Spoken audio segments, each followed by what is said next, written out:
Los Angeles, the night began as most NBA reunions do, a headliner returning to the city he spurned, greeted by a blend of cheers and boos, a video montage, a grudging ovation. Chris Paul waved to the crowd. Over 6 seasons, he legitimized the Clippers for the first time in their history. No longer were they a punchline.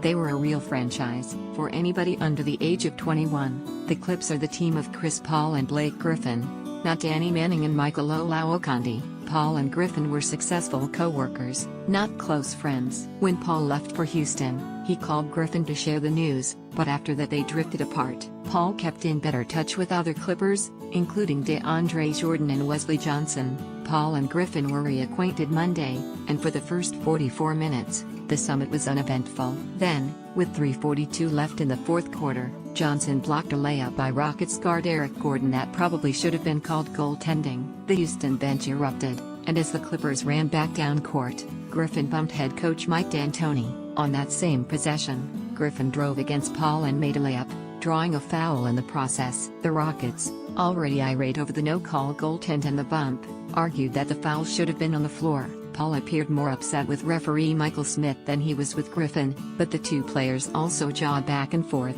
Houston forward Trevor Ariza separated them. Ariza and Paul go back 8 years, to New Orleans, and they've stayed tight ever since. Paul was at Ariza's bachelor party in Houston this summer and his wedding in Dana Point. He signed with the Rockets mainly because he wanted to play with James Harden, but Ariza was a major draw. A little more than 2 minutes after the first altercation, with the game in hand for the Clippers, Griffin dribbled around Ariza near half-court. Ariza reached out with his left hand and ripped one of Griffin's tights. When Griffin reached the paint, he planted a shoulder into Paul, who stumbled backward. Griffin made the free throw with a piece of his white tights dangling from beneath his shorts. Only 72 seconds remained, but in some ways, the night was just beginning. Griffin spiked the ball off Gordon's back while falling out of bounds, to retain possession, and then riled the Staples Center crowd. The Clippers bench, particularly injured point guards Austin Rivers and Patrick Beverley, beamed at the image of their mild-mannered leader waving his arms. This was not just a reunion for Paul, it's also a revenge game for Beverley, Lou Williams, Montrezl Harrell, and Sam Dekker, who came to Los Angeles in the June blockbuster. The Rockets believed the Clippers were celebrating a 113-102 win in mid-January as if it were a playoff series. Ariza was engaging in simultaneous shouting matches near the home bench, one with Griffin and another with Rivers. Ariza was ejected, as was Griffin, who had already received a technical foul for trading expletives with D'Antoni after the bump. "He hit me," D'Antoni said. "I didn't appreciate it."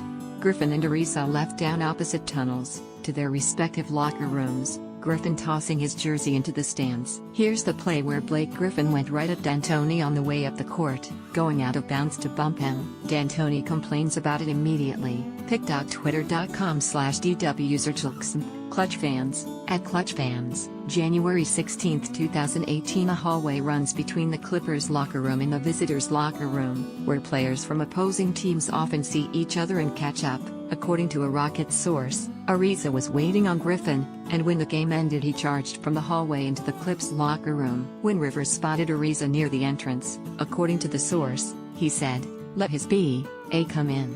Ariza then turned his attention to Rivers. ESPN reported that Ariza was flanked by 3 teammates, Harden, Paul and Gerald Green, but their purpose was unclear. They were holding Trevor back, the source said. Security was summoned and no punches were thrown, unless you count the jab Paul landed in his post-game interview, when he praised Williams and suggested the Clippers run their offense through the quick trigger guard. He didn't mention Griffin or the hallway.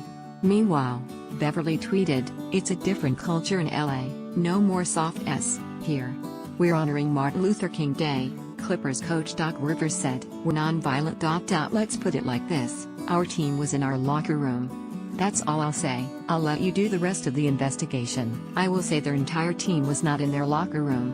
You're going to have to figure it out from there." The NBA will likely launch its own fact-finding mission Tuesday.